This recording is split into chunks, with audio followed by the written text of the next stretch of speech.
What's up, everybody, and welcome back to the Warfighter Wire, your one stop shop for all the U.S. military news that matters from the past week, July 13th through the 19th, 2025.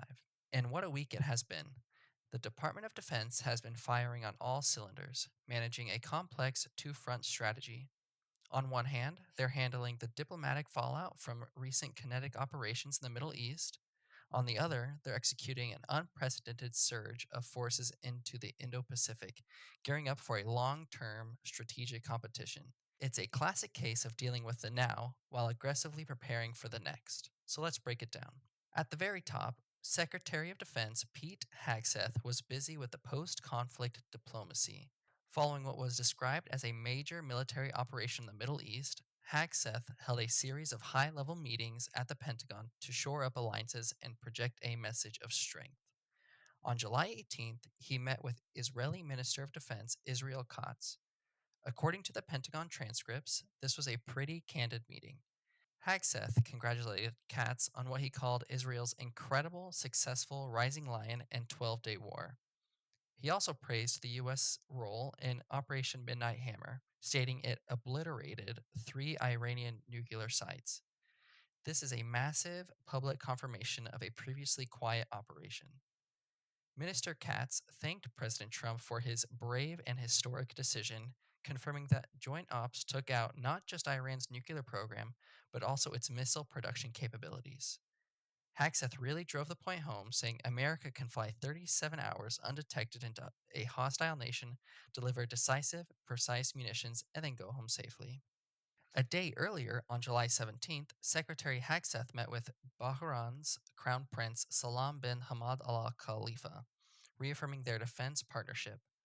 Hagseth praised Bahrain as a key ally and host of the Navy's Fifth Fleet. This meeting really underscored the shared commitment to maritime security in the region.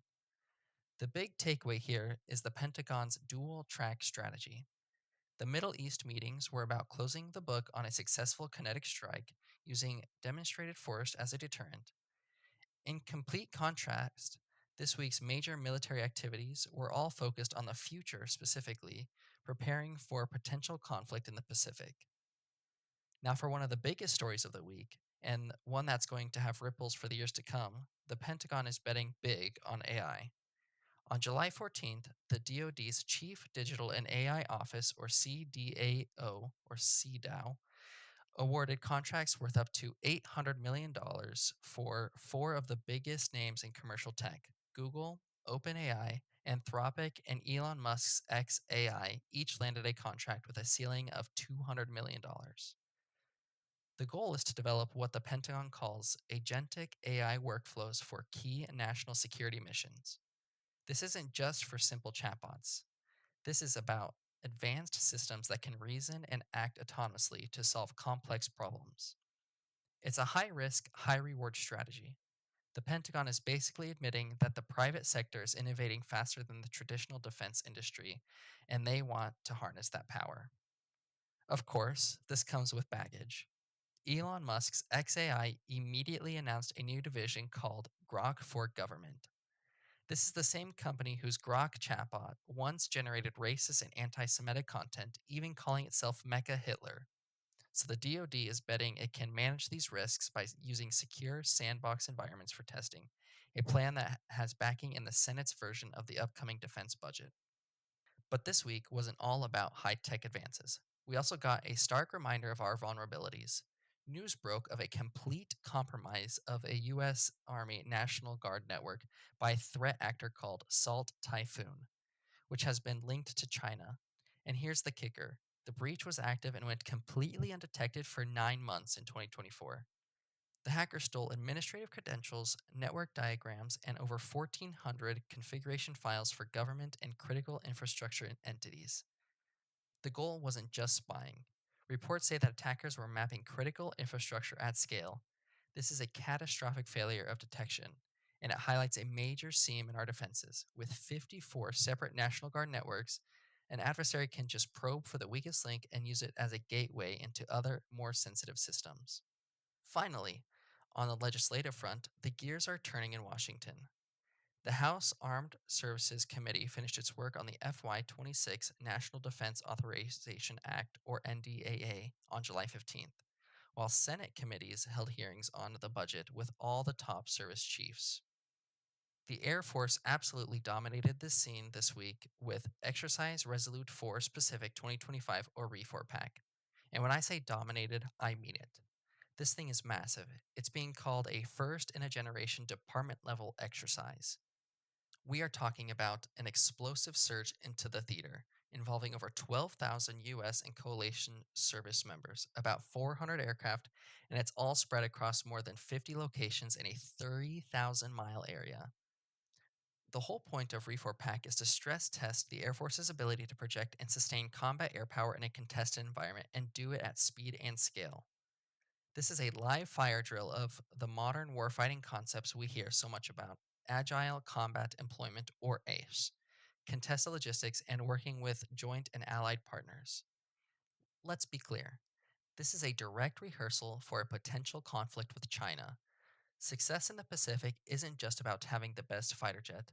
It's about being able to generate sorties, refuel, rearm, and repair aircraft across thousands of miles of ocean while an enemy is actively trying to stop you.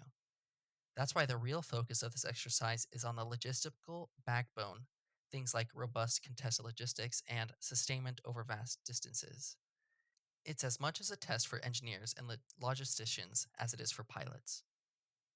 In other Air Force news, leaders like Secretary Troy Mink and Chief of Staff General David Alvin visited airmen at Whitman Air Force Base, home of the B 2 bomber, and Scott Air Force Base to personally thank them for their role in Operation Midnight Hammer against Iran. The service is also strengthening global partnerships with exercises like Southern Star 25 in Chile and Talon Shield in Australia. And tying back to that AI theme, the Air Force Battle Lab just wrapped up a major experiment on using AI and human machine teaming to improve command and control. The Space Force had a truly landmark week, deepening its ties with the commercial space industry and hitting a critical milestone for GPS.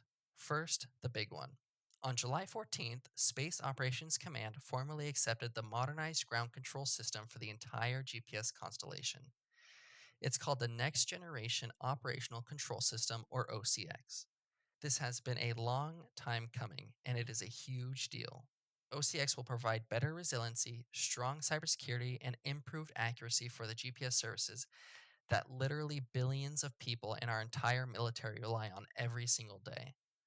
Next, the Space Force is going all in on commercial partnerships. On July 16th, a SpaceX Falcon 9 rocket launched from Cape Canaveral carrying 24 satellites for Amazon's Project Kuiper, which is their low Earth orbit internet constellation. This launch perfectly illustrates the new dynamic.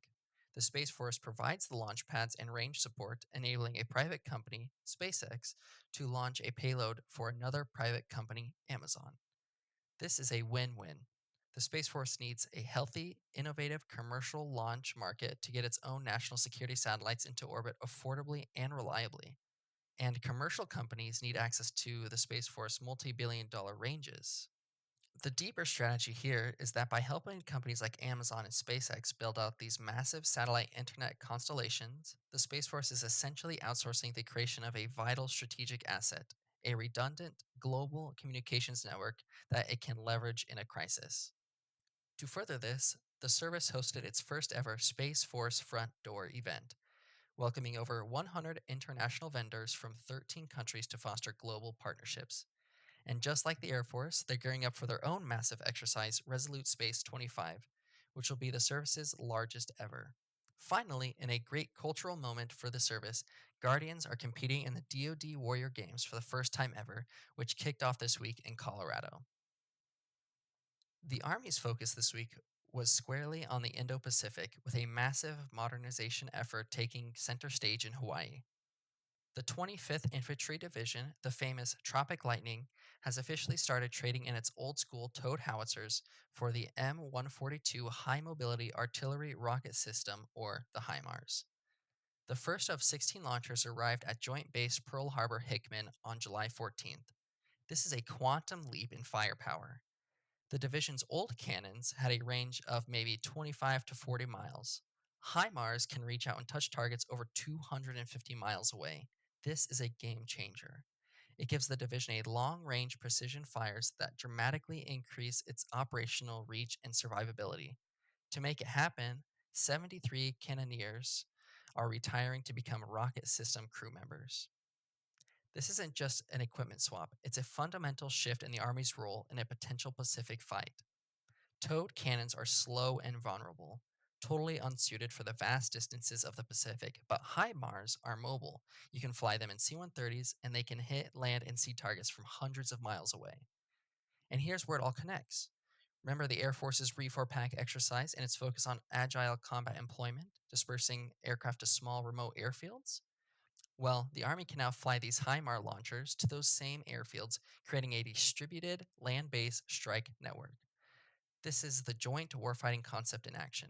The Air Force provides the ride and access, and the Army provides its critical shooter from the ground, creating a nightmare of a targeting problem for the adversary. The Army also saw R&D success with its high-speed maneuverable missile program completing a series of key flight tests. And overseas, Exercise Strike 25 kicked off in Malaysia, bringing together about 300 U.S. Army personnel with over 2,000 Malaysian and 150 Australian troops for jungle warfare and live fire training. The Navy was all about strategic moves and readiness this week. In the Middle East, the fleet is adjusting its posture.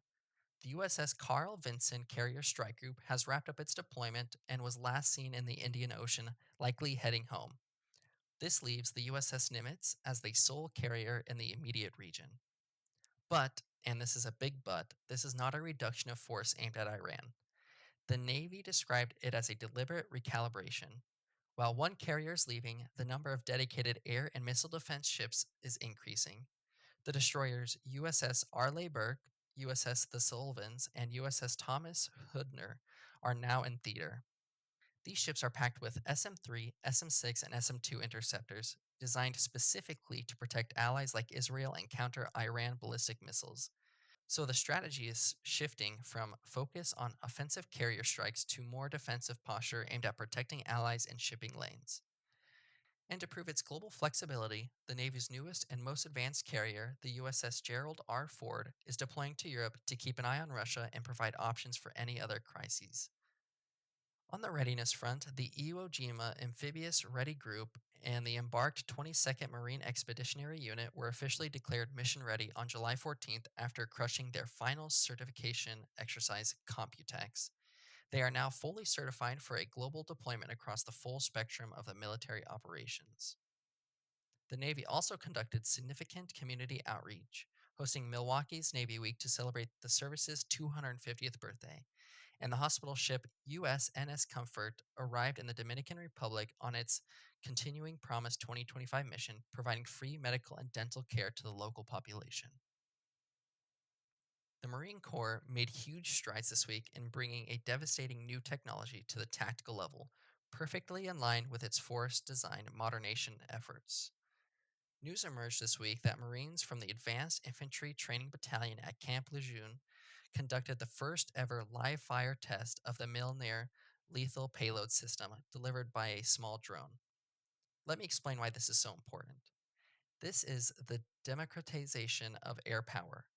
Normally, if an infantry unit needs air support, a specialized Marine has to get on the radio, coordinate with a pilot who might be miles away, and clear the strike. The whole process can take minutes or even hours. The Mjolnir system puts a lethal, precision guided weapon directly into the hands of a platoon commander. It cuts the time from identifying a target to destroying it, the kill chain from minutes down to mere seconds. This is a direct lesson learned from modern conflicts like the war in Ukraine, where small, armed drones have been incredibly effective. It is a perfect fit for the Marine Corps' vision of small, lethal, distributed units that can operate inside enemies' defenses. This isn't just a new gadget, it's a fundamental change in how the infantry will fight. The Corps was also busy sharpening its skills with allies in the Pacific. They wrapped up coastal defense training with the Philippine Marines in Palawan and analyzed the lessons from the recent exercise Iron Fist, the largest ever US Japan amphibious exercise held in Japan. A cool first from that exercise was a US Marine Osprey successfully lifting a Japanese tactical vehicle, showcasing a new level of integrated logistics.